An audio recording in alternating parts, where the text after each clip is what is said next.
Good afternoon. Good afternoon again, yes. All right, that's what I like to hear.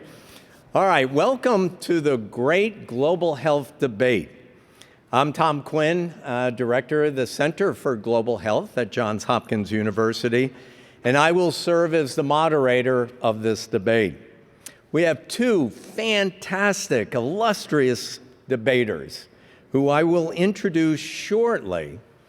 But first, I would like to say a few words about the resolution that is to be debated this afternoon.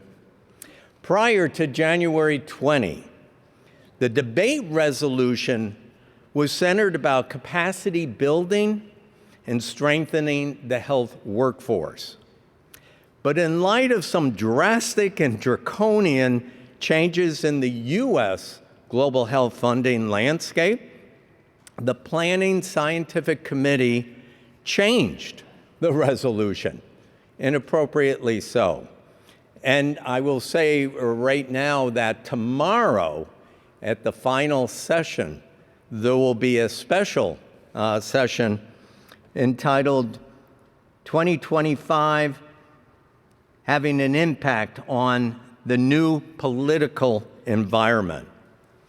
And so the Planning Committee built a resolution that will be debated. It will involve our two debaters to start off with, but then we open it up to the audience for 20 minutes of lively debate. You can either agree or disagree with one of your favorite debaters, or you can express your own opinion. We welcome all. What is the resolution? Quote, "Be it resolved that academics shall be involved in politics." It's open-ended. I'll repeat that because then if we could dim the lights for a minute, I want to do a straw vote and see how you all feel about this. Be it resolved that academics should be involved in politics. So all those in favor, please raise your hand. All right, the debaters are doing the count. All right, a lot of people feel strong for that. Okay, how many feel academia should not be involved in academics as phrase? In politics. I'll vote on the first one. Yeah. No, I really wanted to see, do you really believe in academics? Okay, let's try that again. How many of you believe academics should not be involved in politics? Academia. All right, just a few hands. All right. So the pros have it, and the cons have their work cut out for them. Why did we pick this topic? Let me just say a few words. Since January 20, there have been 108 executive actions by the White House, 73 executive orders, 75,000 civil employees, many of which were involved in global health activities, have volunteered for what's called the buyout. So they are resigning from public health service of the U.S. 36,000 employees were in a probationary state. That is, they did not fulfill yet their full-time commitment to the U.S. public health service. Those 36,000 have been fired, flat out. Many are with USAID. At NIH, 1,165 scientists and clinical workers have been fired. They are gone. At CDC, here in Atlanta, 750 employees of the Centers for Disease Control have been fired, let go. USDA is basically been stripped of many of their specialists, and you all know about USAID and what has happened to that agency. What are these executive orders? First and foremost that came to light was that the U.S. would withdraw from the World Health Organization. It would also withdraw from the Paris Climate Accord. The U.S. aid and all international assistance was to be closed, and $760 billion frozen until some special waivers came along. There was a stop work order to CDC and USAID for any international assistance that they were doing. There was cessation of federal communications from the NIH, from CDC, and from the FDA for several weeks. For the first time in 60 years, CDC was not allowed to publish the MMWR, Morbidity Mortality Weekly Report. It is now, thankfully, back in and being published. There was a complete hold at the NIH of all new NIH grants for 90 days. So no new grants have been issued. Renewals have occurred, but not new grants. The one that really struck the heart of academia was that the NIH acting director issued, from the White House down, that the indirect support would be reduced from whatever was previously negotiated, in the case of Johns Hopkins or UCSF or Duke or wherever you work, from 55 to 60% down to 15%. That is also on hold temporarily. Of course, there's no new NIH grants going forward yet, so it hasn't been implemented. And finally, a reduction of federal workforce, including all the scientists at NIH, at CDC.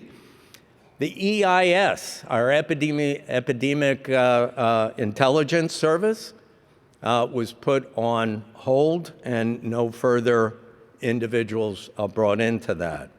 And it goes on and on. I don't want to really belabor the issue, but we clearly are at a bit of a crisis. I'm going to quote from The Lancet that came out just a week ago. The past 3 weeks have generated much anger, fear, and sorrow, but it is no time for panic. The medical and scientific communities must come together and stand up for the vision, and in that spirit, The Lancet will be a focal point of accountability over the next 4 years and so forth. So that's the topic. What do we do in academia to respond to this? What is our best response? And to really address that, we have these two famous debaters. And I want to introduce first Dr. Nelson Siwakambo, a good friend and colleague that I've worked with for over 30 years, who is going to argue for the resolution. Most of you know Nelson because he's been up on the debate stage in the past. He's quite an experienced debater. He's professor emeritus at McCary University Medical School, where he was the dean of the school and then became principal of the McCary Colleges of Health Sciences. He is the president of the African Forum for Research and Education in Health, or AfriHealth, a pan-African interprofessional organization that aims to accelerate health gains in Africa through interprofessional quality education, research, and service delivery. He was also one of the very first Africans to recognize the scourge of AIDS, particularly in East Africa, where it was called Slim's disease initially, but was recognized as AIDS, and HIV is the cause.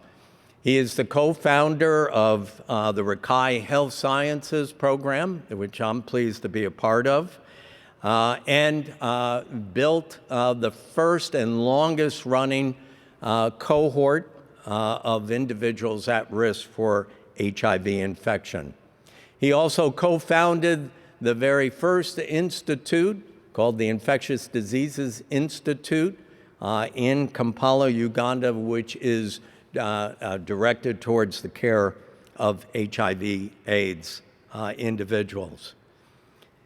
He is a member of the Ugandan National Academy of Science, the African Academy of Sciences, the World Academy of Sciences, and the U.S. National Academy of Medicine, as well as the London School of Hygiene and Tropical Medicine, and he has 2 honorary doctorates.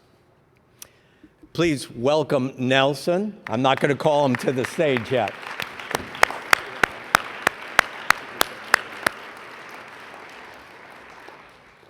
It is also now my real pleasure to introduce one of my colleagues from Johns Hopkins University, and that's Judd Walson. He's the Robert E. Black Chair of the Department of International Health, and is a professor of international health, medicine, and pediatrics at Johns Hopkins University. He's an outstanding infectious disease specialist with extensive expertise in research to improve child survival, growth, and development, particularly in acute ill children residing in low and middle-income countries. He is actually the co-leader of the Childhood Acute Illness and Nutrition, or CHAIN network, based throughout Africa and Southeast Asia. He has significant expertise in strategic planning and analysis to inform evidence-based decisions and programming, and has served as a consultant for industry as well as nonprofit organizations, the National Institutes of Health and CDC, and is our inaugural Robert E. Black Chair of our Department of International Health, which I have an adjunct appointment in. And I will say, Judd very graciously agreed to take the con position to this, whether he believes it or not. You can see from the hands, he's got his chores worked out for him. And I personally want to thank Judd for agreeing to be a part of this debate. Please welcome Judd Walson.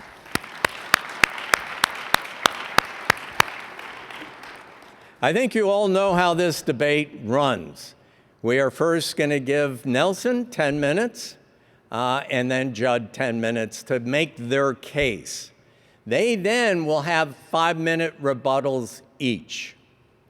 And then we will open it up to all of you for the remainder of the session, and we'll do a vote, straw vote at the end to see if any of those hands were swayed one way or another. So without further ado, please, Dr. Nelson Siwankambo, it's all yours. Let's get this going. Yeah.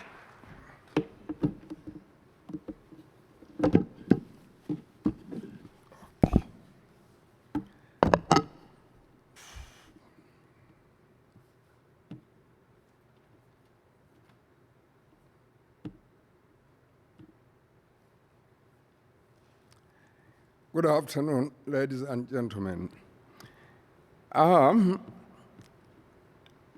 Yes, thank you for coming to this great debate. Given the hands that were raised at the beginning, I have sympathy with my debater because I believe that those who voted for me will stay that way. And those who voted for him, they are very few. That's all I have to work on and convince to come to my side. for this debate, I like getting the basics right. The issue is, should academia have active engagement in politics? What is politics? What is active engagement? I'm not going to answer those questions. You have made up your mind what is active engagement and what is politics. For academia, I'll not say that we should ask that question. Because you know what they mean, according to you, that's why you took the side that you took.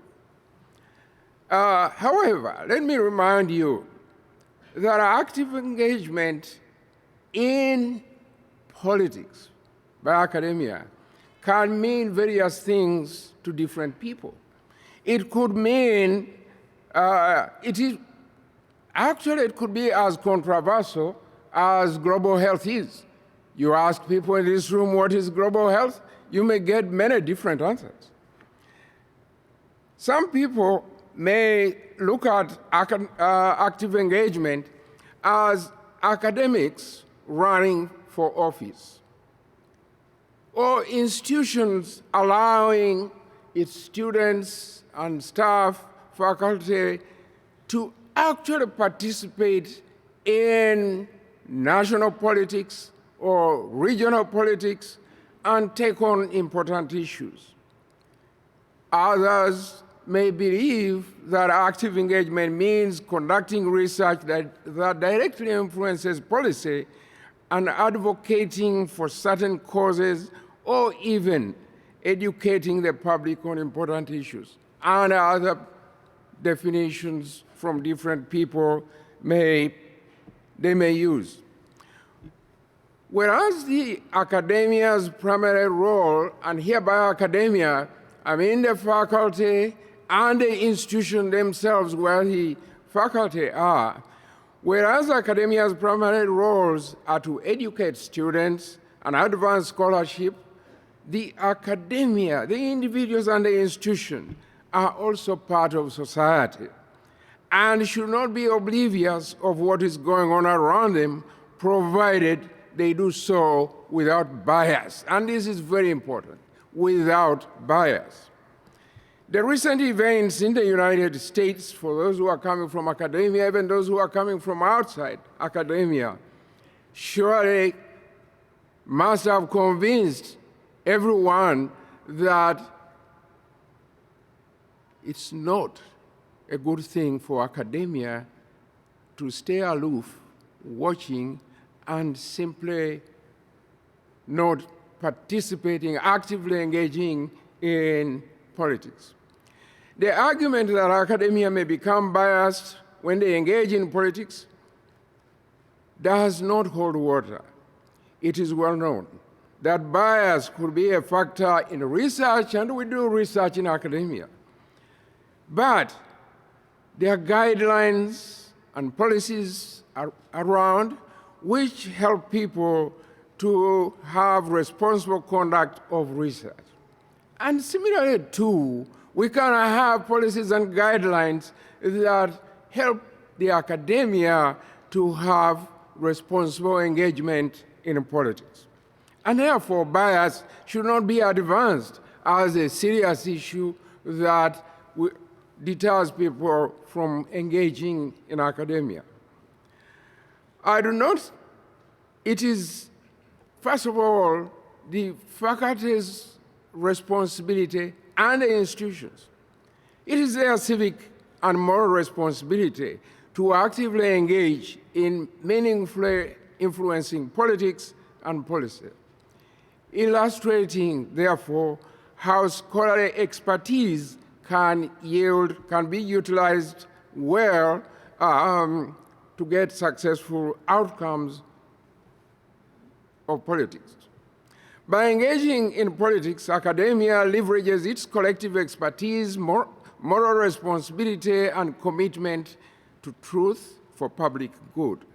Such engagement closes the gap between theoretical inquiry and real-world application. It enriches policy debates and reinforces the importance of informed decision-making, which academia know too well.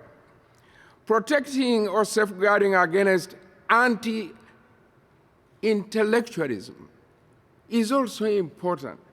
If academia engages in politics, that does protect or safeguards against the feeling of people becoming or thinking against intellectuals. Actively engaging ensures academia remains relevant to the broader population and counters narratives that paint academia as out of reach to ordinary life. If professors and researchers are engaged in politics, it inspires their students and peers to participate in civic life, shaping future leaders, therefore, who value public discourse, social responsibility, and informed activism. Academic involvement in politics can drive social progress by providing well-researched, innovative solutions to societal issues. And we can ask the question, is that what is happening today in the United States? It can also help hold policymakers accountable and encourage critical thinking and informed public debate. Academics hold knowledge in politics that can benefit society. So there is a moral responsibility to share and apply these tools in politics as well, where they can do the most good. Academic involvement can also lead to more transparent governance, as scholars often advocate for data-driven policies and ethical standards. Their research can help debunk misinformation and promote a more informed electorate.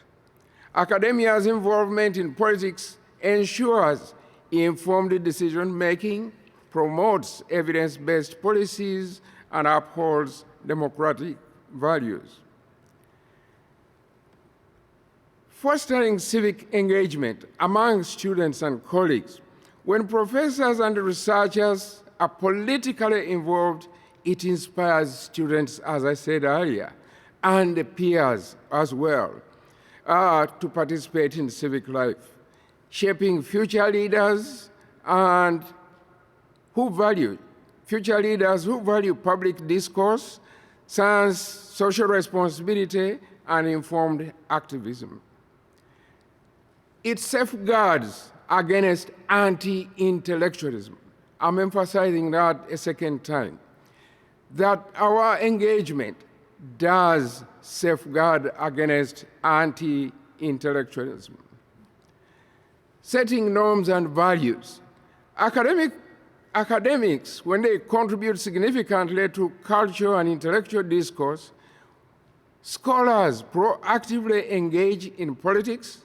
They help define values around fairness, innovation, and social progress.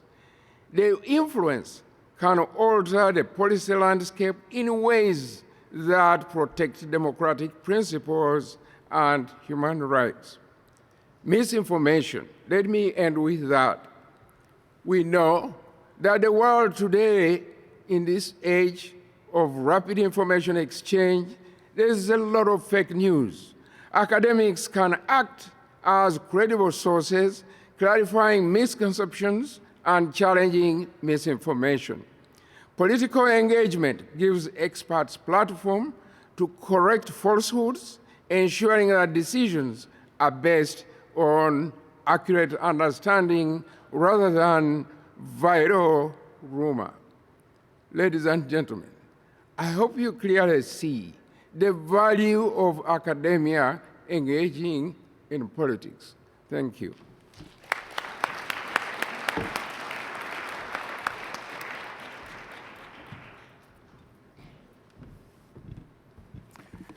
First of all, I want to thank Dr. Nelson Siwakambo for those incredibly convincing and very important comments. In fact, his arguments are precisely why we must acknowledge the important role that academia has played and must continue to play in our society, but also why we must refuse the notion that academia should involve itself in politics.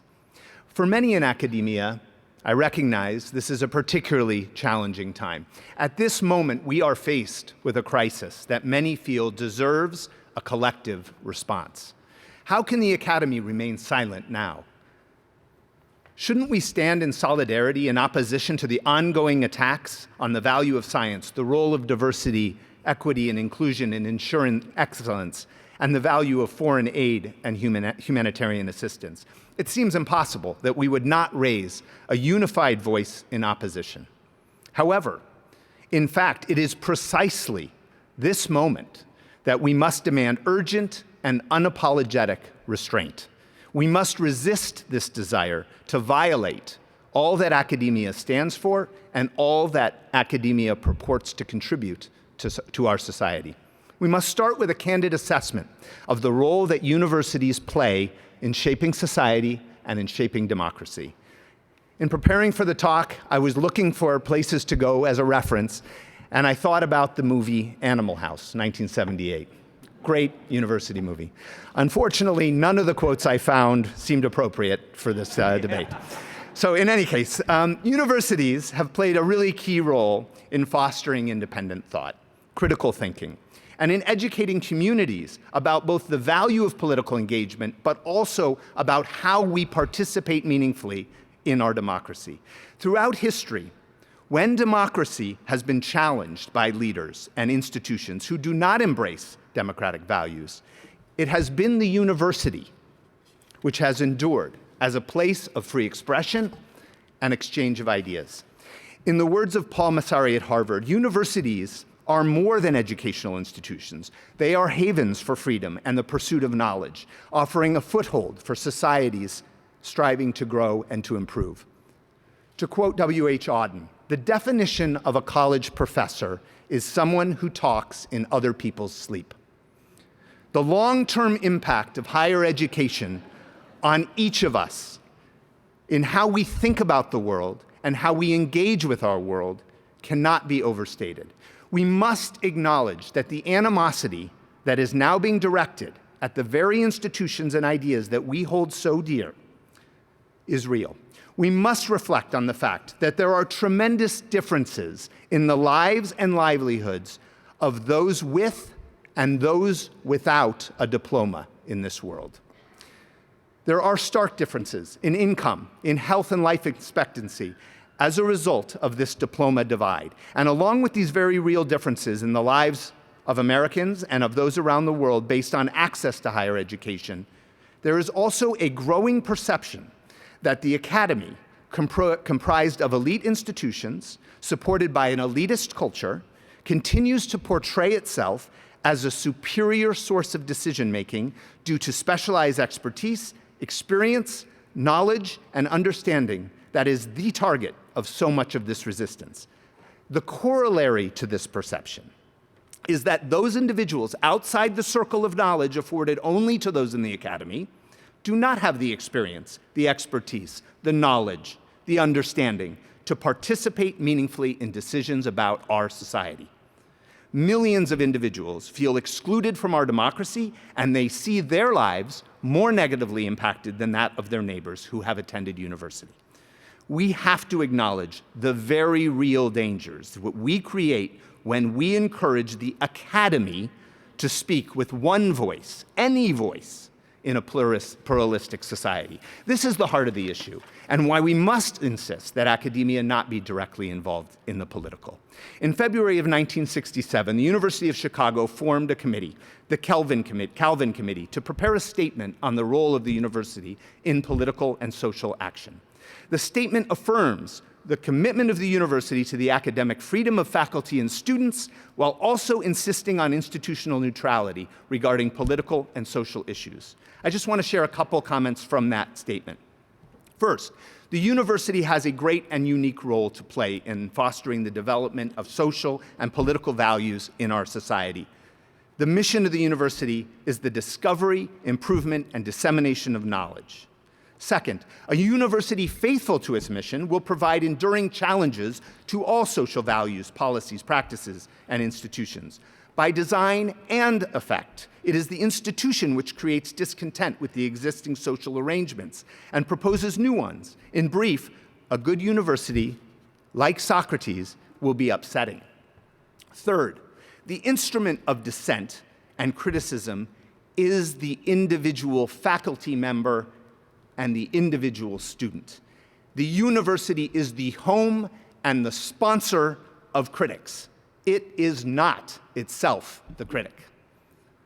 And finally, the university cannot take collective action on issues of the day without endangering the conditions for its existence and its effectiveness. There is no mechanism by which it can reach a collective position without inhibiting the full freedom of dissent on which it thrives. It cannot exist that all of its members favor a given view of social policy. If it takes collective action, therefore, it does so at the price of censoring any minority who does not agree with the view adopted. In brief, it is a community which cannot resort to majority vote to reach positions on public issues. Let's be clear about our individual and collective roles and responsibilities in our society, in our political system. The role of the citizen in our society is to advocate that for which she believes in and to vote, to participate in the democracy of choice, and to cast one's ballot in line with one's belief. The role of the political party is to defend and to fight for any particular platform accomplished through policies and approaches that align with a political agenda. And the role of a political leader in our country should be to rise above party and represent all Americans, irrespective of party. And so, as informed citizens, the role of the individual academic is also clear. As academics, we are bound to defend the truth as we interpret it. As individuals, our duty is to stand and defend what, in our view, the preponderance of evidence tells us to be true. But that defense should be mounted in support only of those truths that we can claim some expertise to address. For what is the essence of a truth that we're trying to defend? We argue for science, we argue for evidence, we argue for expertise. But if these are our arguments, then we have to limit our individual contributions to those realms in which we can credibly speak such truths, truthfully and with integrity. For example, I question my own credibility in discussing the role of academia in politics. I'm a physician, a public health practitioner. Before this week, I haven't given this topic much more than a passing thought. We have to be careful about how we use our position in the academy to assert any notion of the truth. We also have to differentiate the role of the academic and the role of the academy. Academia cannot, should not, in fact, must not defend any particular truth. Remember, the perception of truth is relative to a singular point in time, a place, a context. Truth is ever-changing. It is essential that academia, as an institution and as a group of institutions, occupy a place above and beyond time, place, or context. Academia is a profound idea, and it's also a mechanism by which we assert that idea. As a result, academia must defend the right to all truths, the right to be free to dissent, the right to voice the unpopular, to raise such preposterous truths that we can only celebrate them in their insanity. For this is the fabric by which academia has shaped history. Galileo, Darwin, John Snow, all fought against prevailing truth. And our truth is now defined by their wisdom, their logic, their beliefs. Let us not forget the many times also that academia has been on the wrong side of history. From opposing women's rights, supporting the notion that homosexuality is a mental illness, propagating the theory of eugenics, advocating for racial segregation, supporting medical experimentation on marginalized groups. These are just some examples of where academia has stood on the side of truth. In each of these cases, at that moment, at that time, there was an urgent demand that academia speak up to enforce these truths. We must be careful we do not repeat this past. The role of academia is not to broker the truth. It is to allow space for all truths to be debated and discussed, and by doing so to strengthen the social fabric through inclusion of thought. And of course, there are also practical consequences when academia chooses to align itself with a political position. When this happens, there is often quick backlash when an opposing political party assumes power. Historically, in Russia, Nigeria, Turkey, Iran, and right here in America, we've seen attempts to dismantle and discredit academia when a new political reality takes change. And of course, we don't have to look to history, or we don't have to look across oceans to see this happening. Right here, right now, we are witnessing a profound destructive backlash against academia, largely due to the perception that academia is pushing a left-leaning agenda that conflicts with the current political sentiments of those in power. Ultimately, this perception of having lost neutrality will weaken the academy and will weaken our ability to deliver on our collective mission. Let's not be blinded by the immediate terror and horror of the massive disruptions to our truth we are experiencing in this place, in this moment. Let's remember, there is something much greater at stake here. The academy plays an incredibly vital role in our democracy and in our society. We must resist the urge to corrupt that role in pursuit of immediate ends. As individuals, by all means, stand up, shout, cry, advocate, but as an academy, let us stay strategically silent, allow all voices to be heard, and not undermine the foundation on which we stand. Thank you.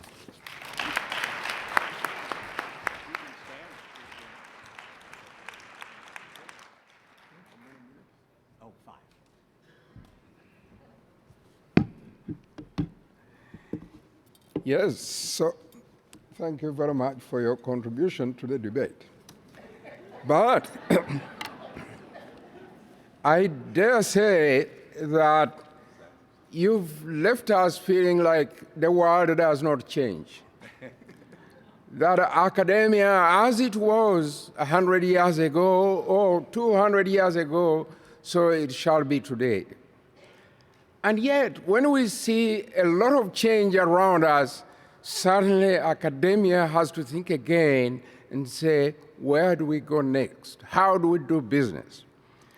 And therefore, with a lot that we are seeing, not only this year, but last year and the other year, and the world is in turmoil. And therefore, we cannot remain in our little place, in our balloon, and say, oh, we can't interfere there. We need to act, and we need to act soon. And once we start to act, engaging in politics, it should not be for a short while, but it should be for the long run.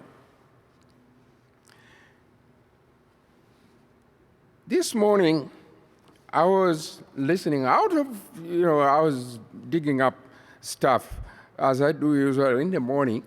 I listened to Jeffrey Sachs, that well-known economist from Columbia University. I think he's still at Columbia.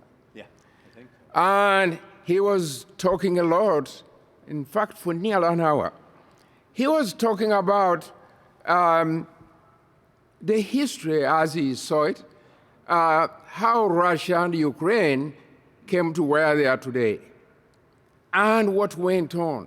He participated, he engaged in the last, I think, 15 years into this Russia-Ukraine situation as part of the academia, not as an individual, but as part of the academia. He engaged and he gives the history, what he participated in, what he engaged in with other people, and says, look, this war, this nonsensical war could have been stopped much earlier. It should not have happened the way it is now with the loss of lives to the same extent. I'll not mention a few other examples in the recent past where academia has tried to be engaged. Our students in the universities and the faculty are saying enough is enough. Let's engage instead of doing what my colleague is trying to suggest. And therefore, I call upon you all to think carefully and say, if indeed we have given those people, the politicians, opportunity to do what they do, and they have let us down, should we just stand aside and just listening and watching, and we don't advise or even come up with counter suggestions? This topic is really a super topic at this moment, but not just this moment, as we move forward. And I want to really emphasize, the longer we stay folding our hands, that the academia should not engage in politics, the worse the results you will experience, we will experience. When the academia stays at that position, in the future, our children and our great-grandchildren, and even the people today, they blame the academia for their behavior, which they will describe as having been irresponsible by not engaging in politics. Historically, there are examples when academics have stepped up and engaged, significant beneficial social changes have followed. And that their political involvement is not only defensible, but it is indeed shown as necessary. And there are many examples where academia has gotten involved and produced good results without the erosion of what the academia stands for, creating knowledge. They continue to create knowledge. In fact, they continue to create knowledge in these very issues, hot issues that are existing today. That's also creation of knowledge. Yes, different expertise is required for creating new knowledge and solving those problems. And different people use their different expertise to contribute. Because the problems we are dealing with, are facing humankind, are complex. They are complex. They cannot be solved by one discipline or one expertise, but a combination of expertise. So these examples, which have been useful and led to meaningful change, have illustrated that balancing academic life with a political engagement is challenging, yes, but can be immensely influential. And with those remarks, I still encourage you to vote for the proposal, and those who are voting against, they should, I'm sure they have changed sides, including our speaker.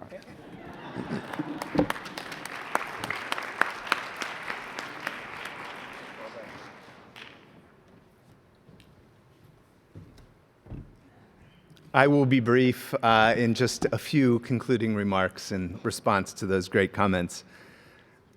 I think it's important, this topic and the change in topic was very timely. And I think it's important to recognize that often we are up here having theoretical debates about things that may or may not have real life consequences. But this moment, right now, this debate is really urgent. And it's very real for each of us. I think it's important that we differentiate between the role of the academic and the role of academy, the role of academia. I think we are in agreement that the role of the academic should be to fully participate in society, to fully voice their expertise and their concerns. But the role of the academy, as I said before, must be one of restraint. The other thing that I think is important to acknowledge is that this is not the first time in history that the academy has been under threat.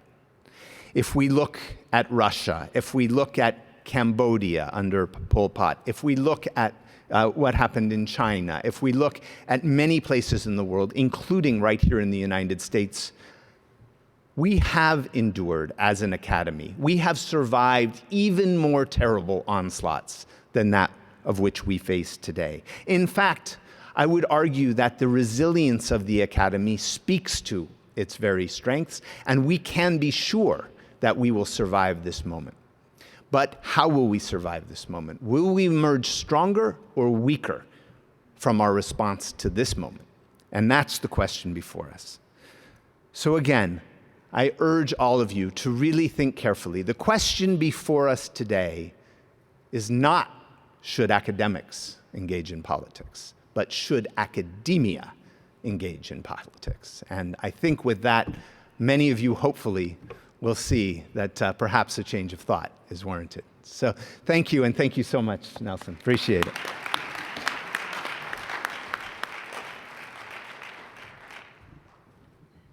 I too want to thank our two debaters for outstanding positions on the resolution. One round of applause for them.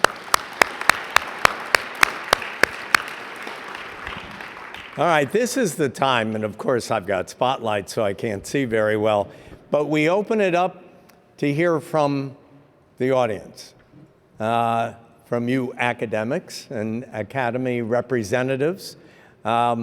If you could go to a microphone and either you can query either of the debaters or express your own opinion, but keep it brief so that we don't go over time.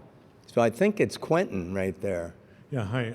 Yeah, Quentin. So I'm just curious, sorry, I forgot the name of the second speaker, what your view would be of the university being tolerant in the Israeli-Gaza conflict, where they seem to initially allow people to protest and then eventually clear them off campus. Was that neutrality or was it not neutrality? And secondly, if I may briefly raise an example of a university that wasn't neutral, was the University of Cape Town, where I studied initially, that took a strong stance against discrimination of not allowing students on universities to admit students irrespective of race, color, and creed. The chancellor at the time, T.B. Davie, officially took a stance in which they extinguished the torch of academic freedom in front of the whole university. And then in 1994, they relit the torch of academic freedom. I think that was a very brave stance of the university to take that position. Did it damage the university? No, it didn't. The university continued, and I think it actually enhanced its reputation overall. So I'm kind of curious, I'm mixed about where we fall on this, but I'm just curious how you would interpret those two kind of examples. Yeah, so first of all, I think that this issue of how universities have responded, for example, to the conflict in Gaza, is the primary issue there is the wavering differences in institutional positions, from taking a position to not taking a position, and that uncertainty. And I think that, again, I think that the university, just to your second point, which I think speaks to this as well, we have to be careful about how we selectively see the history of academia. So it's easy to recall all of the times when we were on the right side of history, and you give a very good example of that. But that doesn't obscure the very many times we were on the wrong side of history. And so I would say absolutely each individual academic, we should be standing up for what we believe in. It's important that we're part of society and that we're contributing.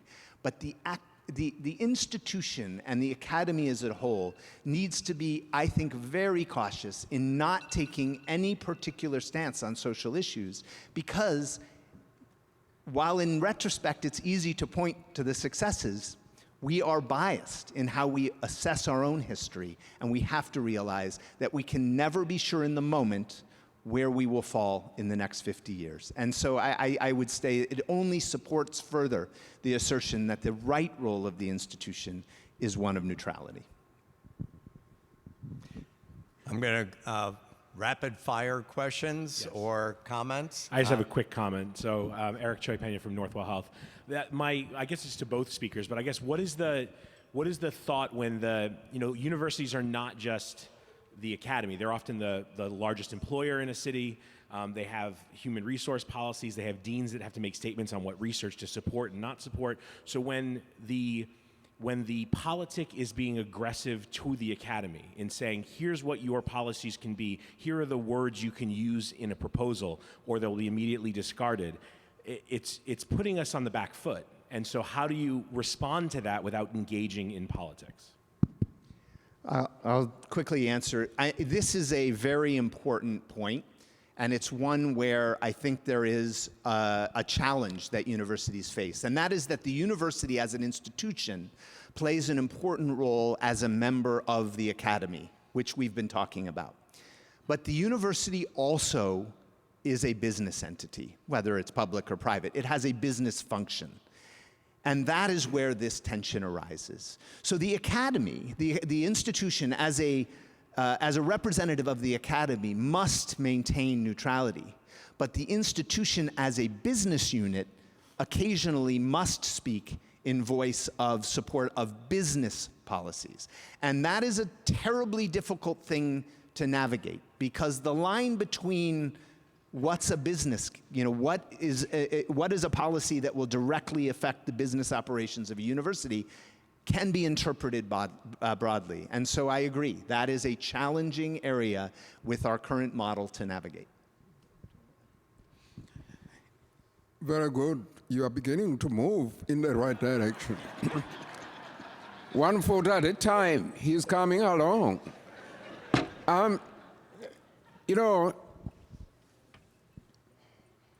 Yes, the institution can take a position, but that position must be based on a well-researched situation, using facts, and not simply moving along to support a particular political line. There must be evidence that brings the institution to say, this is our position. For me, that's the way I see it. You're coming along. Yeah. You maybe didn't hear that, but Judd just said maybe he's coming along to his side now. Okay, in the center. Okay, my mind hasn't changed. So I'm one of the few dissenters. The reason being is that I fear that getting engaged with politics could alter, maybe bias and prejudice, research and praxis. The other is whose ideologies, whose politics do we get involved with? Which country, which ideology? And the third is just my own experience.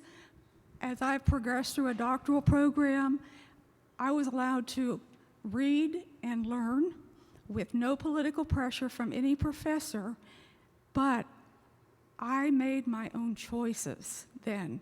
I learned and I went through my own experience on my own without having any politics forced down my throat. So I think that was very important for me. Do you want I did say in my presentation that as in our academia, we do research, and we know very well issues about bias. And we train and say you must avoid bias in your research. Similarly, and there are guidelines for how you go about bias and so forth. I don't see why we who know very well the research processes can argue that we cannot avoid bias in engagement in politics. We should, as academia, develop guidelines for that so that we steer a clear path. And the bias that scares you should be less of an issue at the end of the day. Now, I just noticed we had some people over on the right side. We are running short on time, so please make a very brief comment, and then I'll let the two of them make their closing comments, and we'll do our vote. So, very brief, Thank you very much. I bring you greetings from the Global South, Freetown, Sierra Leone. My name is Major Dr. Sheku Dennis Masakoy, a global surgeon, healthcare innovator, and a specialist diabetologist. I am of the notion that academia and academics should not shy away from politics. Reasons for this, referencing one of the professors in plastics and reconstructive surgery, Hugo Webresa, what you don't have in your brain, your hands cannot do.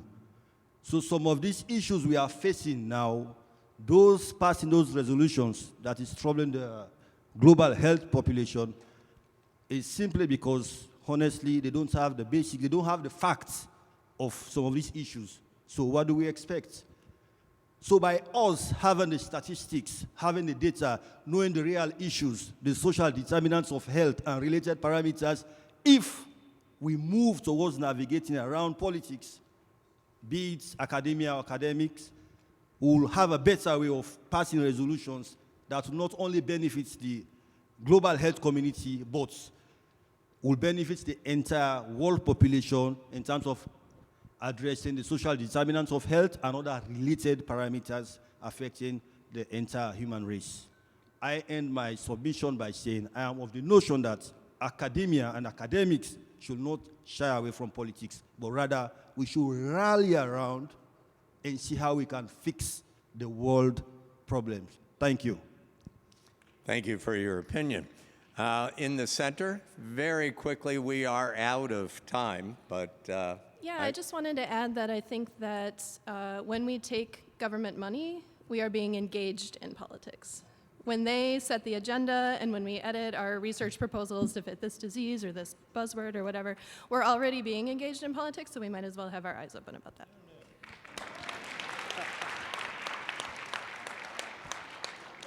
over on the right side of the auditorium. And I will just complementing this, neutrality is a political position.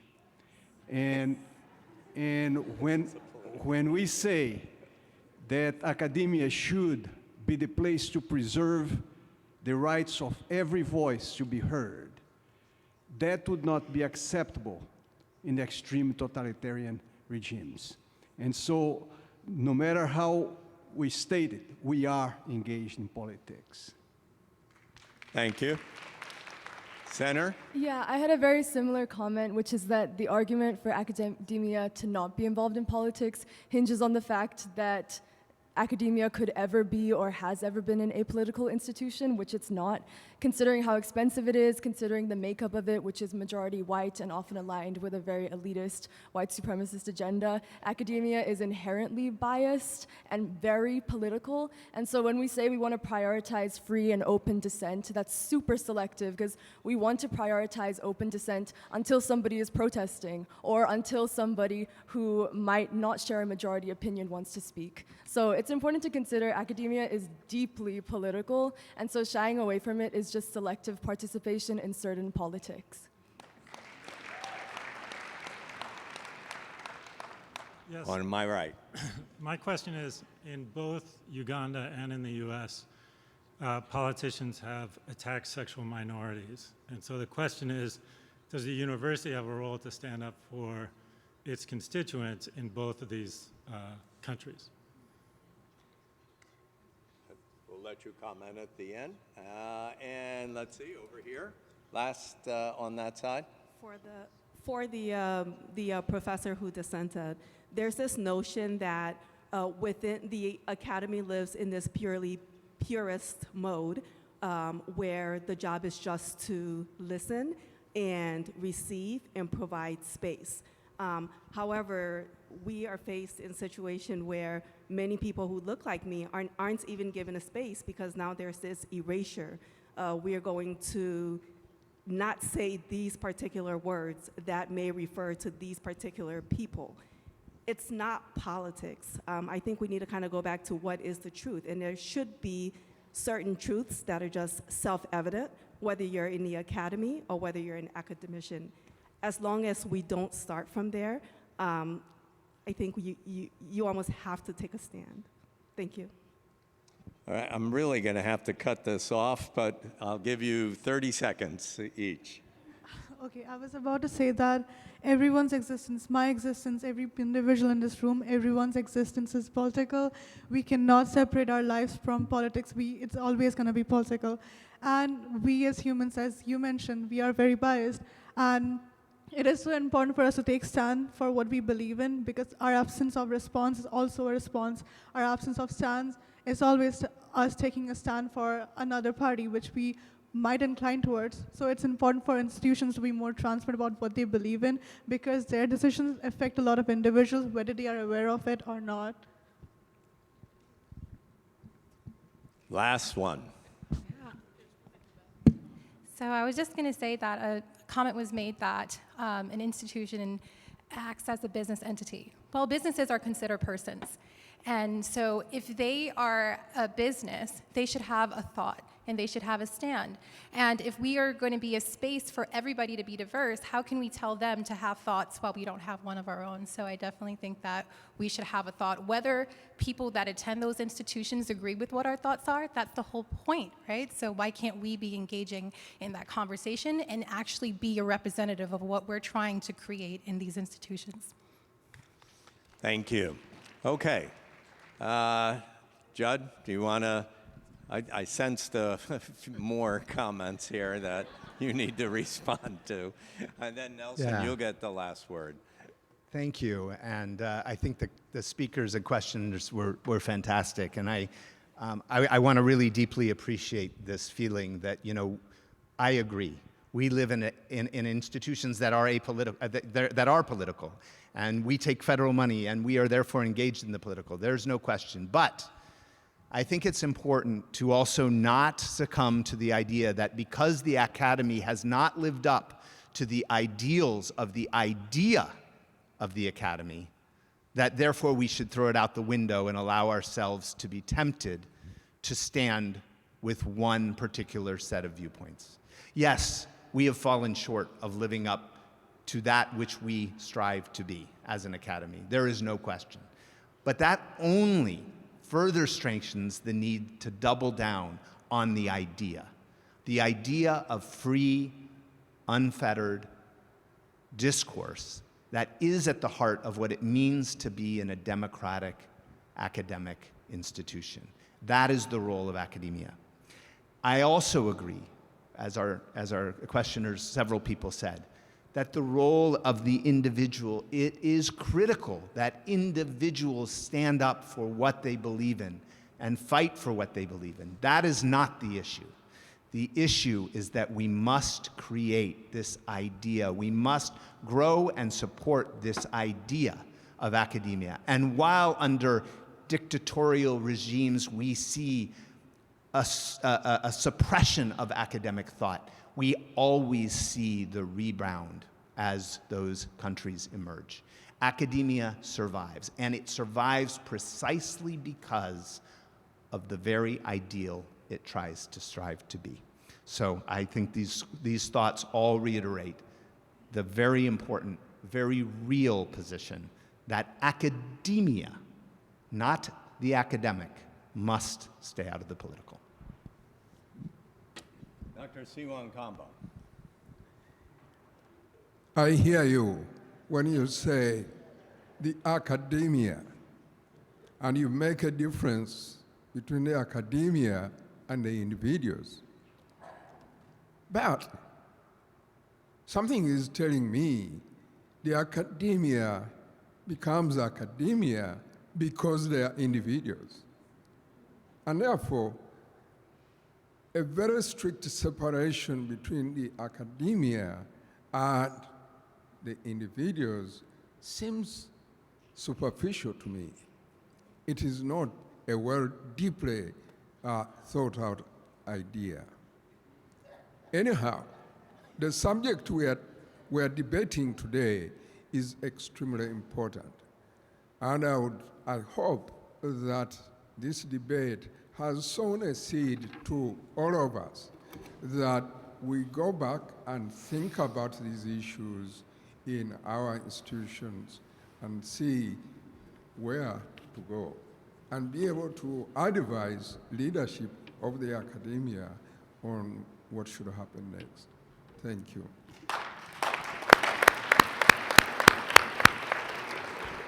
Well, we have well exceeded our time. I apologize to everyone. The resolution is, be it resolved that academia should be involved in politics. All those in favor, please raise your hand. All right, I have to. Could you dim the lights again? The spotlight so I can see? Okay. And all those against that resolution? I think you swayed 5 people. So, yeah. Maybe more than 5, yeah. There was a slight shift from where I think my debaters would agree with that. Let's give them all a round of hands for a fantastic debate.